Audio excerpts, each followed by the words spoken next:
Кыргызстанда биринчи жолу жүргүнчүлөрдү ташыган жеке айдоочуларга лицензия бериле баштайт. Бул тууралуу жол кыймылынын коопсуздугун камсыздоо башкы башкармалыгынын башчысынын орун басары Иманалы Саркулов 15 декабрда жергиликтүү маалымат каражаттарына берген брифингде билдирген. Анын айтымында күбөлүк берүүдө айдоочунун квалификациясына, тиешелүү категориялардын бар жогу жана иш тажрыйбасы 3 жылдан кем эместигине көңүл бурулат. Ошону менен бирге автомашинанын техникалык абалы каралып, айдоочулар болсо психологиялык жактан текшерүүдөн өтөт. Бул боюнча атайын эрежелер иштеп чыга турган болду, дейт Саркулов. Кыргызстанда мына жаңыдан уже киргизилип атат, президенттин указында так белгиленип атат. Ошол жеке жүргүнчүлөрдү ташуу менен алектенген таксилер дагы лицензия алууга тийиш деп, ошон үчүн бул багытта биз азыр ошол эрежелерин, жол жоозун иштеп чыгып атабыз.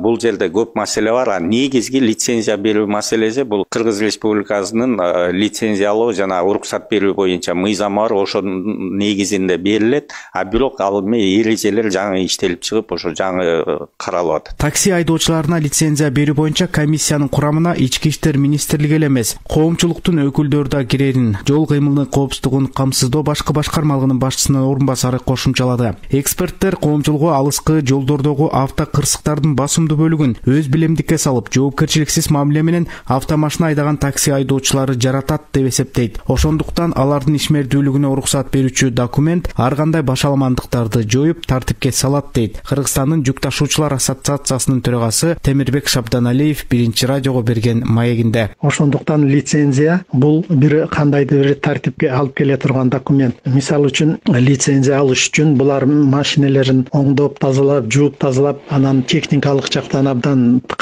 текшерип, текшерүүдөн өтүп, анан налогду төлөп, көндөн кийин ана ала алат лицензияны. Анан албетте район болуп, шаар болуп өзлөрү жазылат, регистрация болот. Ошондо биз өкмөт, министерство транспорта ошондо билишет кайсы жерде канча такси иштеп атыптыр, алар кандай шартта иштеп атышат, анан кандай укук бузууларды жасап атат. Демек, мунун баары көзөмөлдө болуп, жана мониторинг кылып текшергенге дагы жеңил болот. Талдоочулар жүргүнчү ташыган жеке айдоочуларга уруксат көбөлүгүн берүү өкмөттүн транспорт же жүргүнчүлөрдү ташуу боюнча саясатын иш жүзүнө ашырууга мүмкүнчүлүк түзүп берерин айтууда. Мындай ыкманы колдонууну буга чейин өкмөт, мэрия сунуштап келген болсо, эми президенттин жарлыгы да чыкты. Демек, бул мамлекеттик деңгээлде көзөмөлдөнөрү ишти алдыга жылдырууга мүмкүндүк берет. Бул туурасында айдоочулар бирикмесинин төрагасынын орун басары Дүйшөналы Токтаконов буларга токтолду.